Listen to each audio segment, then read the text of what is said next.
Welcome to the channel. Welcome to another COVID-19 update video.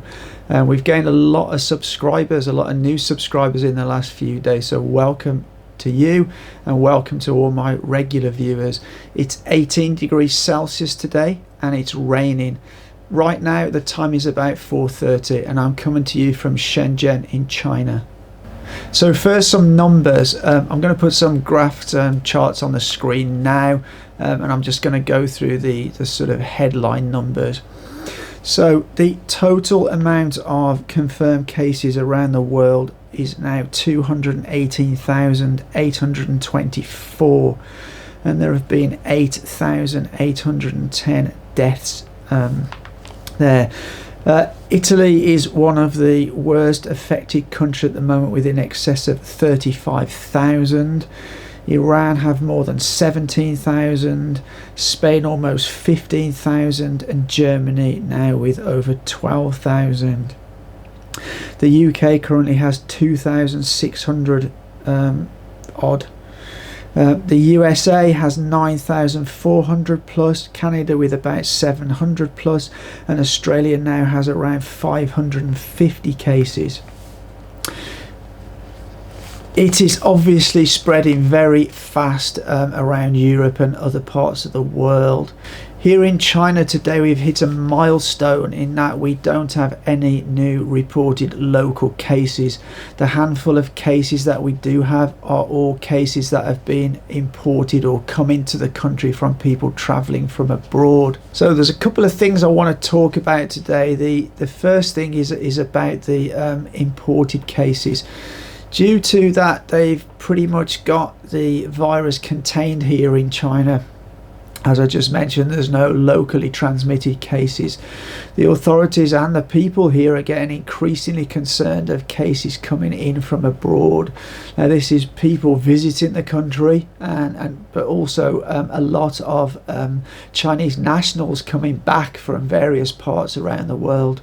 Just not so long ago, everybody wanted to get out of China because the virus was spreading quickly here, and it was felt it was safer in other countries. Now the opposite is happening. People want to come back to China.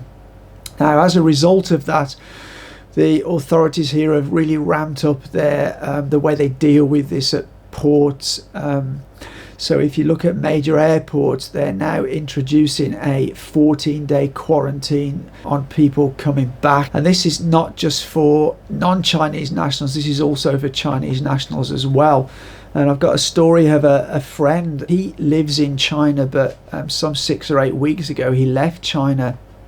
And yesterday he returned from Thailand actually, and he arrived at Nanning Airport and he was put into quarantine for 14 days. He was actually split from his partner in that quarantine. You're not allowed to stay together. And interestingly now, foreign nationals as well as Chinese who are returning to China, they need to pay for their own quarantine. So he was put in a hotel last night or the early hours of this morning. Both him and his partner are having to pay 280 RMB per person. That's about 30 British pounds. I'm not sure, I guess that's about 40 US dollars. But they're both having to pay that to stay in that quarantine, and that's per night for 14 days. They will also be tested for coronavirus. I think he will be doing a video of his experiences, and he will put that up on his channel. When he does that, I will let you know about that. So, you know, this is something now to consider. Oh, and as well, if then you are found to be positive for coronavirus, you do have to now pay for all your own healthcare yourself. That could obviously run into quite a lot of money. So you really want to consider very carefully before returning or before coming to China. You need to weigh those things up as well as the super expensive airfare, which is now, you know, the airlines are now charging to travel to China. So that's the first thing. The second thing is that I went out last night to buy a 5G card. As you're probably aware, we're going to Shanghai tomorrow, and we want to do some filming in Shanghai, and we considering doing a live stream while we're in Shanghai. So I wanted to get a 5G card so we get a really good connection. But as we were going to the Huawei store, we walked past a restaurant that we really like, and we saw that people were eating in there. So we decided once we'd done our sort of stuff in Huawei, we were going to go and eat in this restaurant. And I'm seeing more and more restaurants are opening now. They're not very busy, but I just want to explain what happened when we went there. So after we got our stuff done at Huawei, we went to the restaurant. So the first thing, we had to scan our QR codes to register that we were entering. So we did that. We then got our temperatures taken. After that, we were given some very small, like little polythene bags. This was to put our masks in, our face masks in the bag while we were eating. All the staff in there were also wearing face masks. And then when they were seating people, they were not seating people. So they were leaving quite a lot of space between diners. We went in together and were allowed to sit together at the same table, but they had quite a lot of space between diners. I guess that would be a recommendation or a something that the government have said they have to do. But it is good that we can now go back in to places to eat. Some restaurants are still staying closed.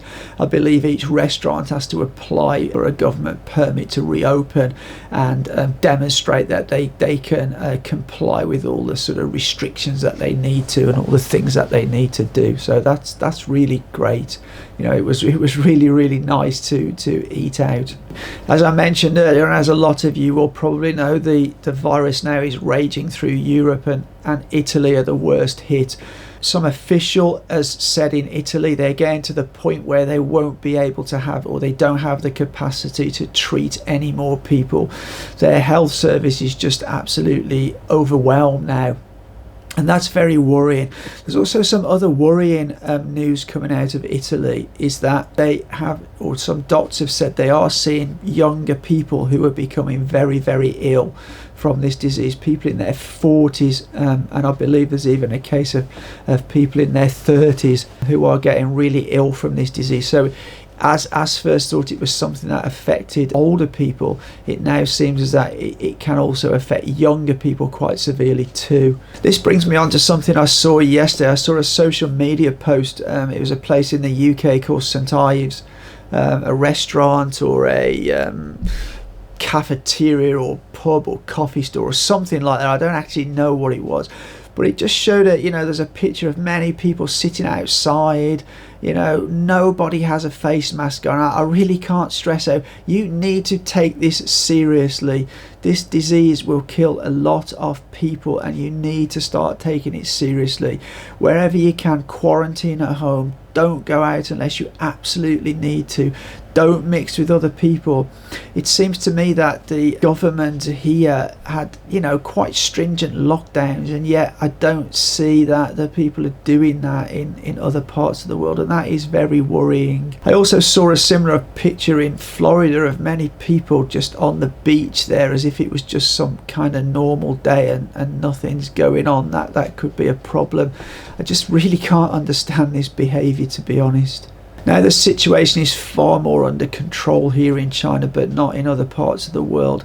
China's authorities are now starting to dispatch help in the form of people and equipment to other countries. I believe President Xi Jinping here has already spoken to the leader of Italy and Spain.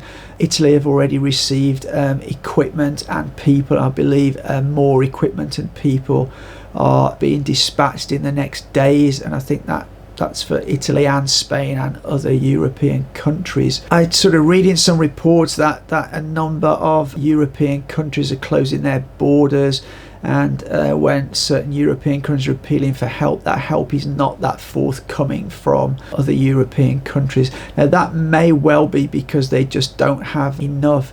And what I find strange about this, there's been a number of people for many years suggesting that a pandemic like this will happen at any time, and it seems governments around the world are very unprepared for this. I've already seen reports on social media from doctors in the UK that are suggesting that they don't have enough equipment already. They're running out of equipment now, and it really hasn't even started yet in the UK. And that concerns me. I really don't understand why, you know, governments didn't have strategic stockpiles of this kind of protective equipment, masks, suits, etc., etc. A great thing I've seen is that the UK authorities are approaching large industry who have the capacity to 3D print components, and they've already spoken to people like Rolls-Royce, Airbus, car manufacturers, JCB, about actually printing parts and building respirators. I think they've sort of put out a call to build 20,000 respirators, because these are the things that are needed most when people get critically ill. There becomes a period of time where they need assistance in breathing, and that's a great thing. Let's just hope they can get those respirators produced before the peak hits in the UK. That would be fantastic. It still appears from comments I'm getting on my videos that there's still a problem with shortage of testing in the USA. I have seen something yesterday that suggests that the USA have imported 500,000 test kits from Italy.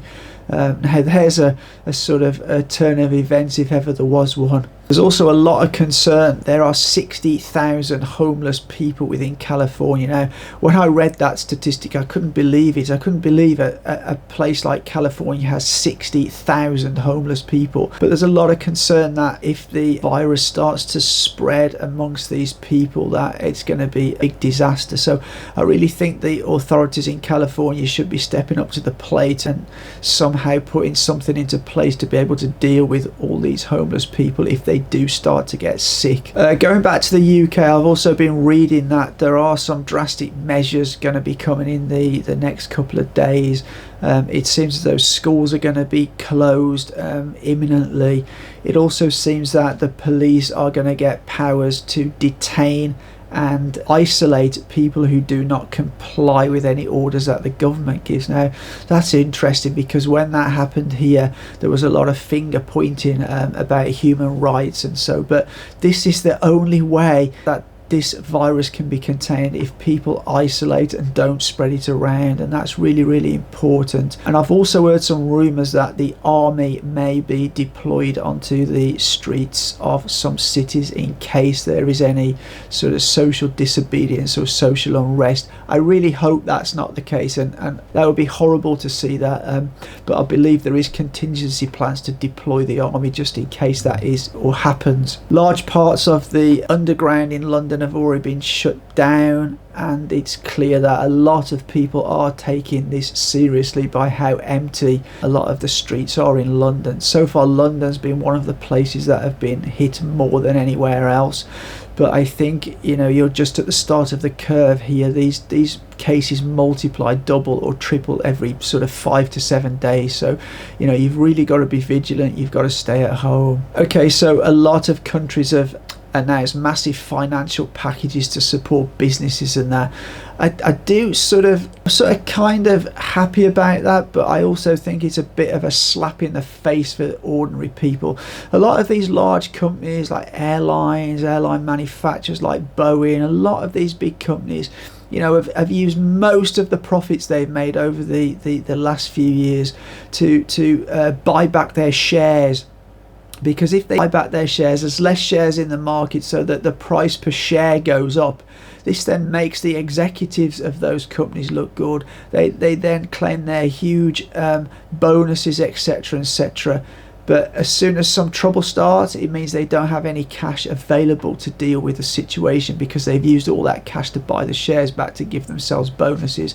So who ends up paying for it now? It's the ordinary man in the street. The taxpayer ends up paying for it. So, you know, it's the ordinary working class person who ends up funding the bonuses of these executives, because now they don't have any money to support the companies through these problematic times, and that just stings. I just really am very angry about that. So that brings me to the end of the video today, but just before I go, I just please want to appeal to everybody who possibly can: stay at home, do not have contact with other people, stop panic buying. This toilet roll issue is just crazy. If people stop panic buying things, you know, that they don't really need, there'll be enough for everyone to go around.